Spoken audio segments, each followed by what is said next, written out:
Welcome to another episode of Positive Solutions for Life. This is Peggy Meyer. Today's guest is Dr. Albert Bramante.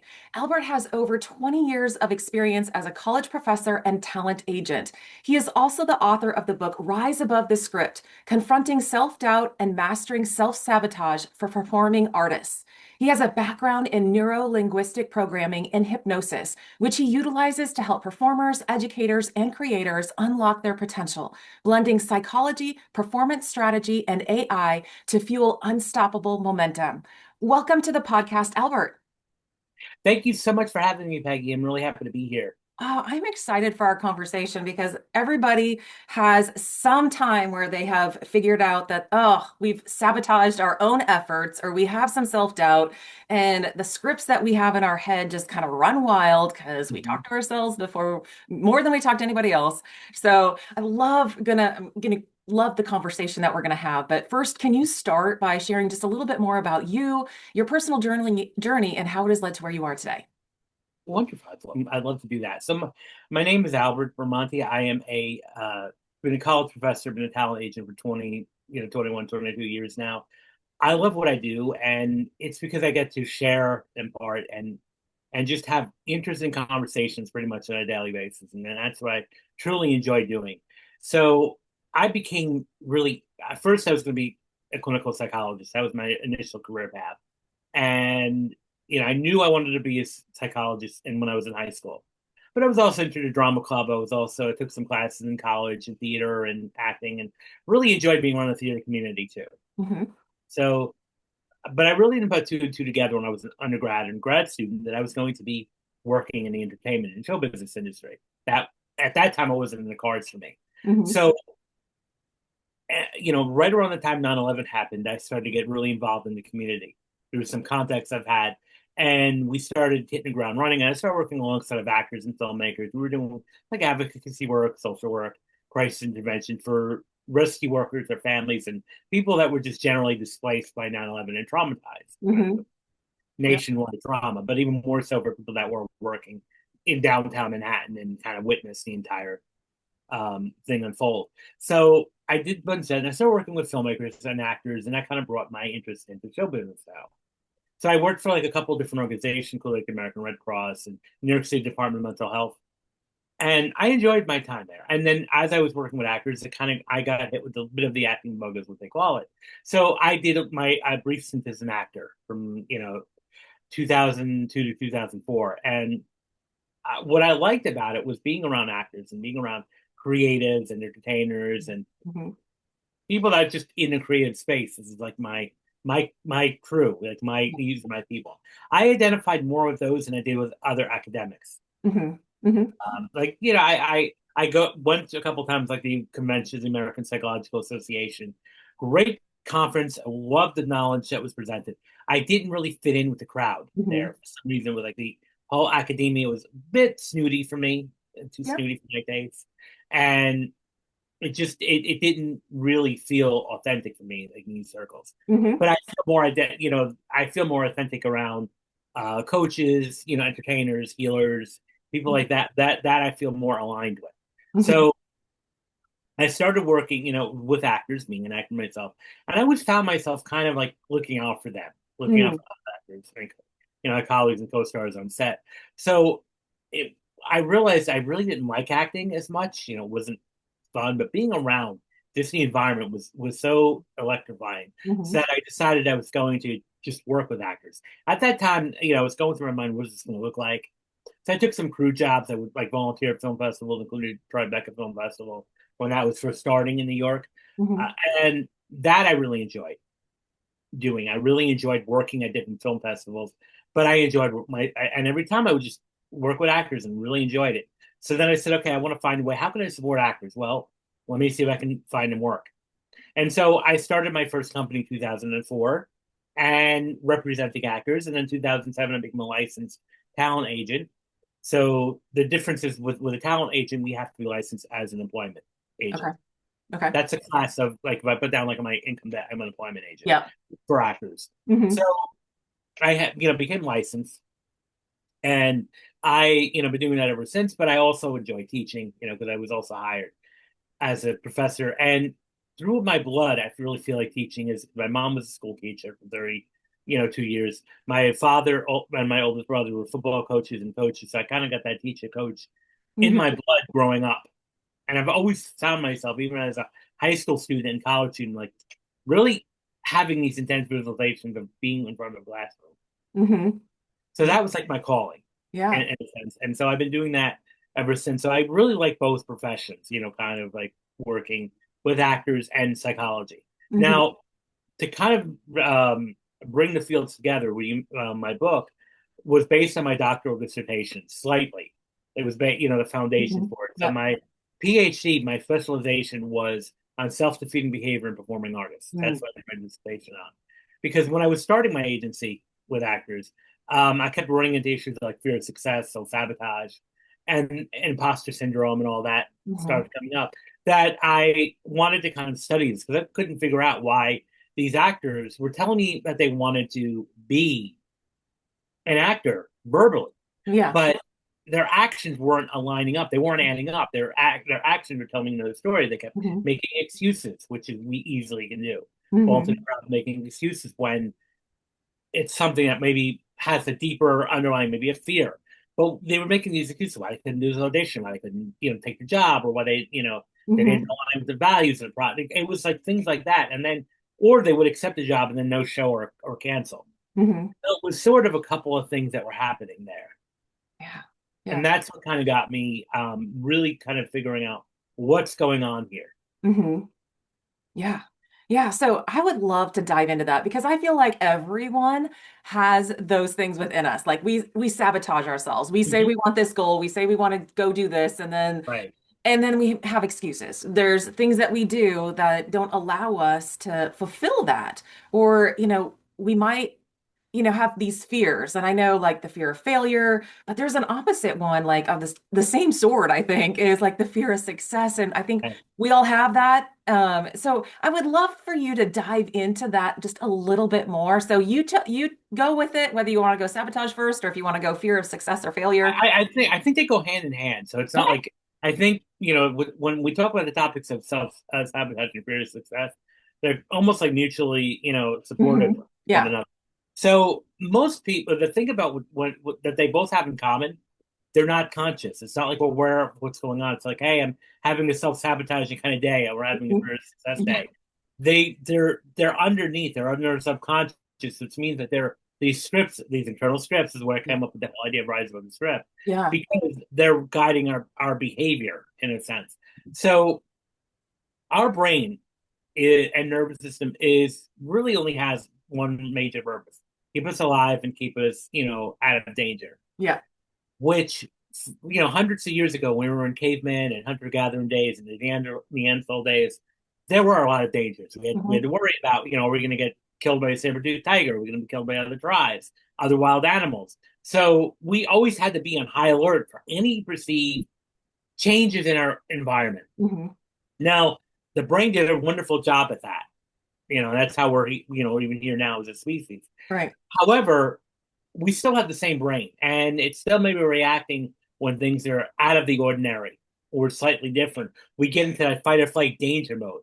So while it was great then, it kind of can sometimes hold us back now. Hmm. So any little change, any little, having to step outside your comfort zone is scary. Yeah. Yeah. And our brain is going to do everything in its power to protect us from that fear, including coming up with excuses why this is project or this idea will not work. Yeah. And therefore, it's like, no, we have to kind of like take a step back and see what's going on. Now, when it comes to fear of success, most people, when you talk about fear of success, at first, when they first hear about it, are kind of like baffled or Hmm. confused and say, well, why would you think that? Everybody wants success. And yeah, consciously you do. Hmm. And even on some subconscious level, we all want to be successful. Hmm. However, there's consequences to that success. And it might be change of responsibilities, just changes in general, more pressure, changes in our relationships, Hmm. because sometimes, the reality of success is not everyone's going to be celebratory of that, Yeah. and including our inner circle may Right. not be the Right. most supportive. Family, friends, I know that's not a thing we want to hear, but it's the truth in a lot of situations. Mhm. Mhm. So we're going to do everything to protect the status quo, not stay in our comfort zone, avoiding any conflicts, especially if you're kind of grown up, with the message, implied messaging of, don't start any conflicts, don't rock the boat, you know, go, we got to, go along to get along type of mentality. And Mhm. so therefore it's like, well, I'm not going to do anything to upset my family or friends, even on a subconscious level. It's like, well, okay, I'll just, stay in what we call the comfort box or comfort Mhm. zone. Mhm. And therefore we're not going to have to change because there's nothing scary about that. Yeah. Yeah.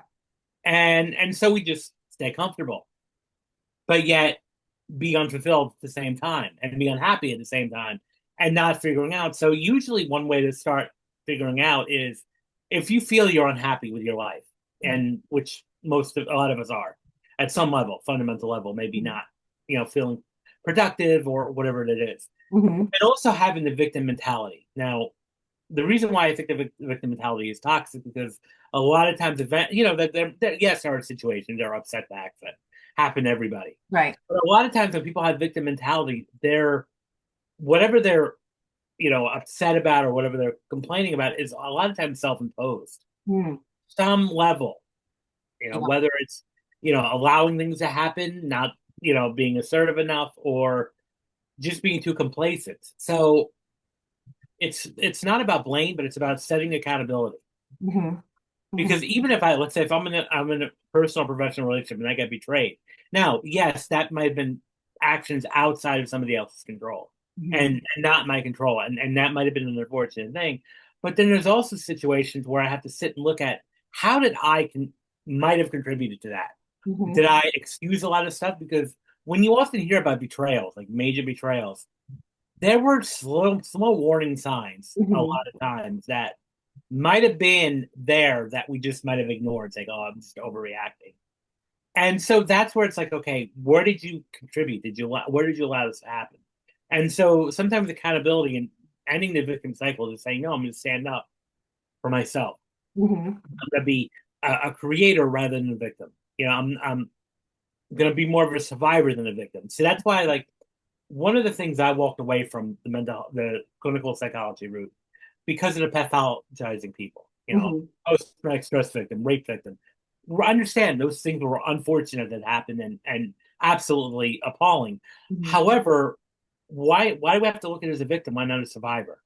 Mhm. Yeah. Like, and this is why when I was filling, about the form today about language 2 weeks ago, Mhm. Yeah. Yeah. because if we look at the thing as survivor versus victim, and I was having also discussion the other day with someone in the recovery substance abuse aspect. Mhm. Rather than saying like I'm a former addict, why don't you just identify as being sober? Oh, yeah. Yeah. Instead of saying I'm a recovering addict. Mhm. Well, that's those like little tweaks, and the same thing going with like the actors I work with. Mhm. I really am working really hard to eradicate the idea of the starving artist or the struggling artist because it's that's when we start saying language to ourselves internally, Mhm. it becomes a self-fulfilling prophecy. Yeah. So if I identify as I'm struggling this, I'm struggling that, our brain is going to say, okay, I hear you. Let's struggle. Yeah. Let's keep this up. And a lot of times these messages are passed on through our family. Like, oh, we're always going to be struggling. Son, daughter. Mhm. And one thing I also talk about a book which relates to fear, success, and sabotage that's often overlooked is what are our views about money Mm. Yeah. Yeah. and wealth? Because sometimes, and we kind of got this wrong, but the message we've gotten growing up, some of us, is Mhm. money's the root of all evil, Mhm. and that's been misquoted. Mhm. And some people say, well, the Bible said no. The Bible said, the scriptures had said, it's the love of money is the root of all evil. Money is neutral. Yeah. Yep. But again, if you grow up in this messaging system or sphere where money's all evil or money is bad, what's going to happen is you're going to then internalize that and think, well, I'm not a bad person. So Mhm. therefore, money becomes like a radioactive substance. As soon as I get it, I must get rid of it. Yeah. That's what people excessively spend. And that's what when some people get into windfalls where they hit the lottery or they get this, an athlete or this actor gets this major deal, and then 2 or 3 years later, they're in more debt than they were when they started, because it was like, okay, I got money, I got to live it. Hmm. So we have to look at our views about money. Yeah. And some people, we grew up in families, who may not have had a lot of money, might view people as so rich as being greedy or evil. And therefore, it's like, I'm not an evil person. Hmm. So, but money is a neutral concept, and it's how we handle it. Because sometimes when people bring this up, like, oh, money is bad, I'm like, well, why not? Why not set the side of making a lot of money so you can help other people? Yeah. Yeah. About that. You do a lot of philanthropic and charitable activities with more money. Hmm. Yeah. You can have more fun. There's a lot you can do with that. Money is neutral. So that is something that we have to think. And I think also that comes in even with like upcoming coaches and therapists that are struggling about charging for their services. Hmm. Hmm. And myself included, was like, well, I don't want to charge that much because no, it's nothing wrong with that. It's about value. It's not about money. Your life and your services are valuable. So it's Right. okay to Yeah. charge Yeah. what you want. And also, on the other hand, when people pay something or make some sort of commitment, it solidifies the commitment. Hmm. Because a lot of people sometimes ask me as a coach, can you give me a free session? I'm like, I could. Number one, I wouldn't, but I could. I said, but here's a couple of reasons why. Number one, of course, my time is valuable, and Hmm. so is yours. But Yep. there's some skin in the game if I give it to you for free. How Hmm. are you going to be committed to change if you don't put up, a sacrifice of some Yeah. sort, Yeah. or commitment?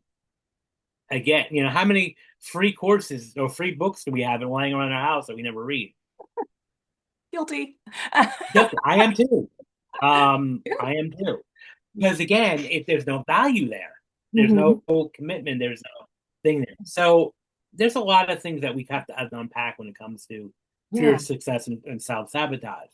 Because they are protective mechanisms, and that's the important thing. It's not a flaw. It's not like, oh, I'm this and Hmm. that. We're in a protective mechanism. That's all this is. Yeah. So I mean, everybody has these, but how do you help people like become aware of that like internal script that's going on? Like, how do they notice that?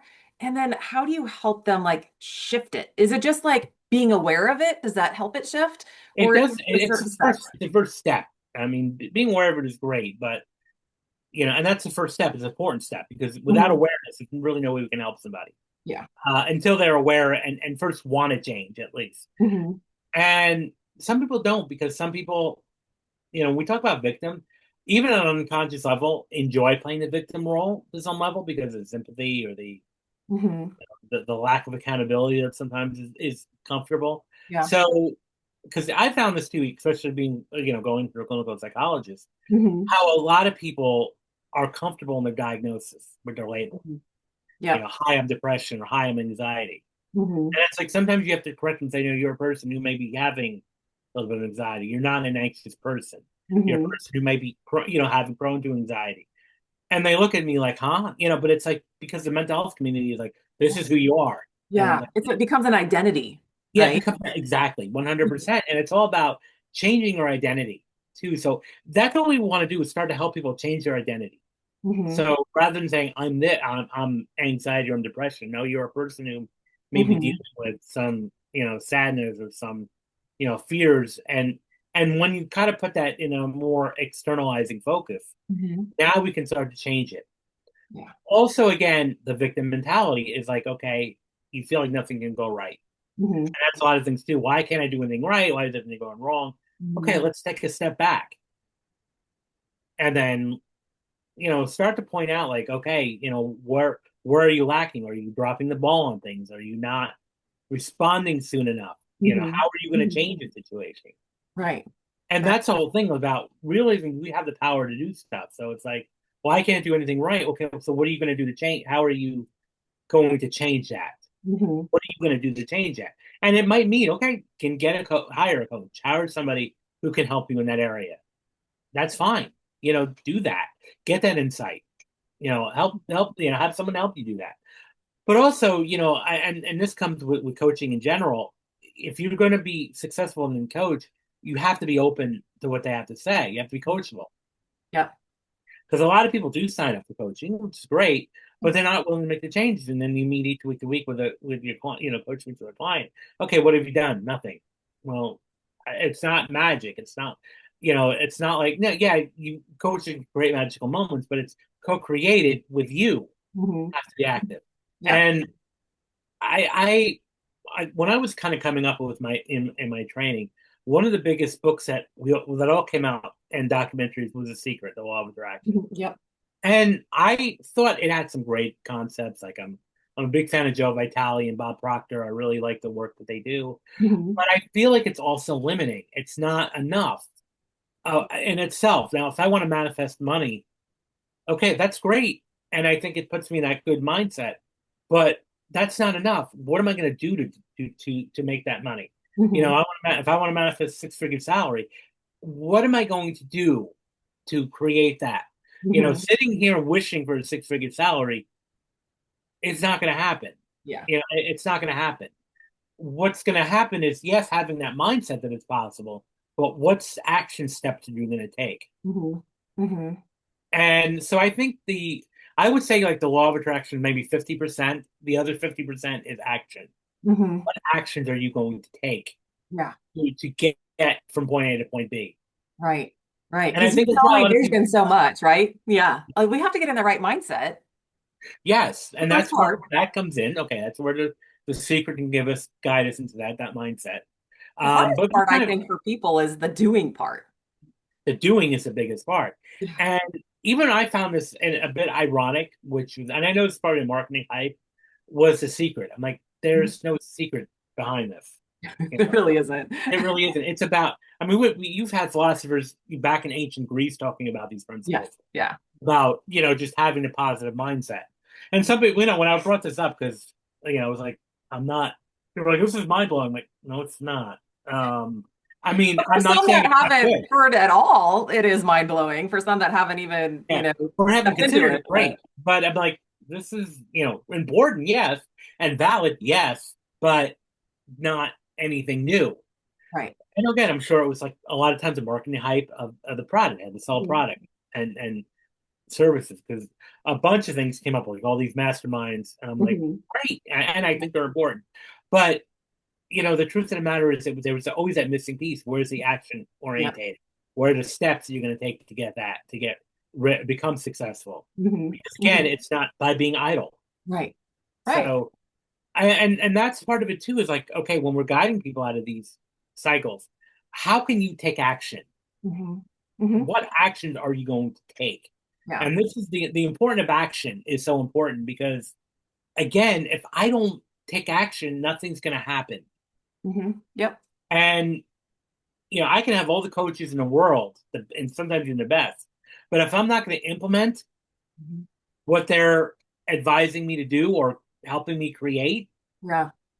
it's not. I'm wasting my time, my money, their time, Right. and nothing's going to be done. Nothing's going to change. So we have to kind of get somebody into the implementation mindset, like Mhm. even if it's small, because a lot of times, and I talk about this in my book, a lot of people when they set goals, Mhm. they set lofty goals, which is, I get it, but they want to go from A to Z sometimes, right start to stop. New Year's resolutions, we know, Yeah. are Yeah. mostly fail because they're too big, they're too grand, and they're very cliche. Usually, So yeah. They're the same ones every year. yeah, they're same ones, but you'll see the same people making the same ones year after year, and nothing is happening. So what we can do is challenge them and say, why do you have to wait for January 1st to make Mhm. that? That's an Right. arbitrary date. That was a date set on the Mayan calendar, an arbitrary date. Why can't we set it today? You Mhm. know, Mhm. um, or tomorrow, or even do it this way. Set it now, and then keep going, because, or again, it's too, or the momentum is sometimes too big. Mhm. I want to do this and get to there, or especially like with fitness. Like this year I'm going to become physically fit. And I'm going to be a gym rat. Well, if your body isn't used to going to the gym and exercising, It's gonna rebel. it's going to rebel. And that's why I have a lot of friends who are trainers and some are gym owners, and they'll say January and February, Hmm. most crowded months of the gym. Yep. After like the middle of February, things just taper down. Hmm. And, for them, of course, that's the most busiest time and it's the most money making time because people will pay for a year's membership and never use it. Right. So, and I think that the issue here, what happens, and again, it could be maybe not entirely accurate, but the way I view it is a person will come, they'll start working out. Their body's not used to it. They become sore. It becomes uncomfortable, very uncomfortable. And so therefore it just becomes, I'm going to lose. Yeah. Yeah. So how do you get people to take action? Is there any tricks that you have, helped people like how do they take action? Because we know that we can't do it. We can have a vision, we can have a goal, but we also need to take action. But that's like a really hard part. So how do you get people to take action? So, well, by encouraging and taking small action, even Okay. again, large actions may Hmm. not be, well, whoa, that may be overload, but taking small steps, like go to a networking event or join a meetup or do a virtual event if you're a little uncomfortable putting yourself out there. Go do a public presentation at a Toastmasters or a local club. Just, well, going live on social media for one, a couple times a week. Take Hmm. these small actions Hmm. Yeah. because that's important. Yeah. Is you want to take these small little things. Because that can help build momentum, right? I mean, we have to take that big goal and we got to break it down into like, if you want to be a public speaker, but you have never spoke in public before, that would be really scary. Yes. So go live, you know, Yeah. go find a networking event, go find, Go just these find, little things. because at least with those places, you've built an audiences that are already going to be receptive and it's going to be inviting. Hmm. But that's the small thing. It's like doing small things to step outside your comfort zone. Hmm. So, but that's a one way to start guiding people is like take small actions, take small steps. Hmm. And once you do that, the more confident you become. One of my former trainers, used to hold 2 or 3 days public speaking events, like mastery of public speaking. Hmm. And the first exercise in the morning was to go out in public and make a complete fool out of yourself. And, it was terrifying. Oh, But yeah. when everybody came back, now you're talking amongst friends because it was a bonding activity. And plus, it was just, if you can handle that, you can certainly handle public speaking. You Hmm. did right, you got very shy, timid people in the beginning of the seminar. Yep. By the end of the second day, they were the most vibrant speakers up there and excited to now energize. Yeah. So we can use this knowledge about stepping outside our comfort zone. Hmm. Hmm. Prior to 2020, with COVID, and I might go back to this now, but I used to host, just informal, fun karaoke nights Oh, yeah. with my clients, my acting clients. And it was a way to bond, but it was also a way to just step outside our comfort zone. Hmm. Hmm. Karaoke is a valuable, activity like that. It gets you out of your shell. Hmm. And yes, it is terrifying, for a lot of people. Even, people I know that are good singers are even afraid of karaoke. So, but that's a really good activity. I even heard that too in another seminar I attended where this one person was saying if you're uncomfortable about being a speaker or a coach, go do karaoke. And I'm thinking, well, great, that's a great idea. No, but it's so important because it's stepping outside your comfort zone. So that's another thing we encourage people to do. Hmm. Again, small steps, but let's do something that makes you a bit uncomfortable Yeah. because comfort, we can't grow if we're not comfortable, Yeah. unfortunately. Yeah. Yeah. We're not going to change if we're not comfortable. Hmm. You Hmm. know, we always talk about the butterfly coming out of a cocoon of the, Yeah. out of a caterpillar. And I'm sure physically that's probably very uncomfortable Hmm. when it's happening. But that's the only way the butterfly is going to emerge is Right. by shedding their skin, which may be temporarily a bit painful in the beginning. Hmm.